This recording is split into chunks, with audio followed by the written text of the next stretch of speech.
In the capital, Kiev, here's our international correspondent, Oleg Guerin. The rush to Kiev, a capital under attack. As we headed for the city this morning, there was little moving, apart from Ukrainian troops. But the Russians are watching from the skies, ready to strike, as they did here, just an hour outside the capital. Well, this is what we've come across on the road to Kiev. This convoy was obviously travelling to the city to be part of the defence of Kiev. This is an air defence missile system. It was hit yesterday. The smoke is still rising here. And here too, after an early morning strike on a block of flats near Kiev's Giuliani airport. The authorities here say it was a Russian missile strike that killed 2 people. It could have been many more, but plenty of locals had fled or taken cover in shelters. Yuri Shevchuk, who lives nearby, says the West must help Ukraine. I wanted to say for you, for your governments, because that we are in need, urgently in need, as soon as possible, as much as possible. We are in need anti-aircraft missiles, we are in need anti-tank missiles, we need ammunition. Is there any message that you would wish to send to President Putin?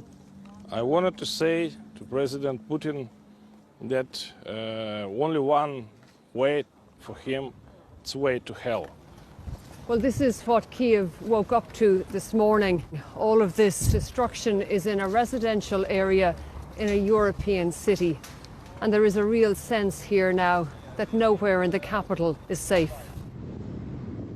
And so much of Kiev now looks like this, still standing, but bracing for impact.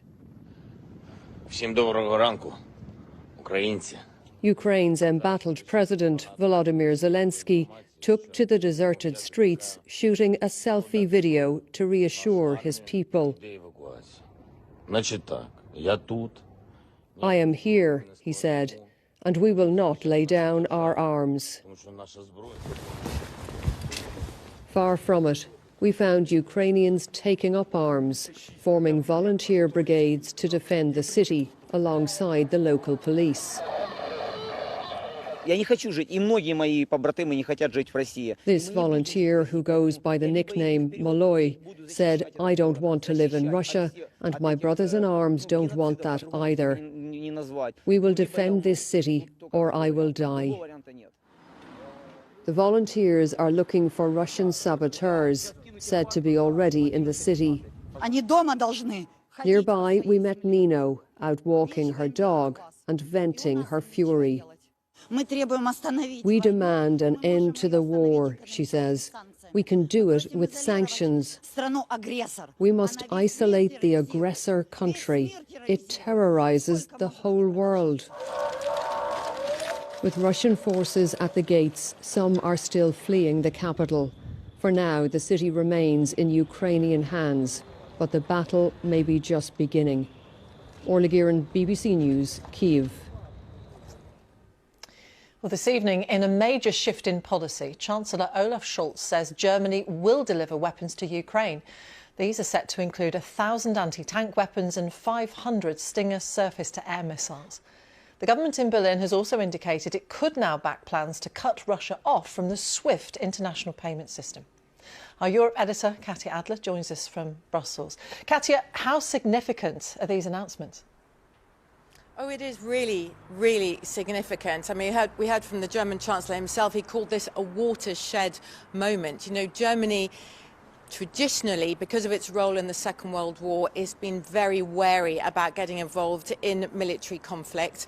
But this aggression by Russia on Ukraine has put the German government under real pressure at home and also abroad from other Western allies. So Germany will not only be sending weapons directly to Ukraine itself, but it's also lifted some restrictions on German-made weapons owned by other countries, and so they can help Ukraine as well, like, for example, the Netherlands or the Baltic states, who have been waiting as well. And as you mentioned, I mean, Germany had been very opposed to rejecting Russia from SWIFT. That's that global financial transaction network. But today, ministers said they were working on a way of how they could remove Russia in a targeted way. That, of course, is a move that is supported by the UK, the US and other member states as well.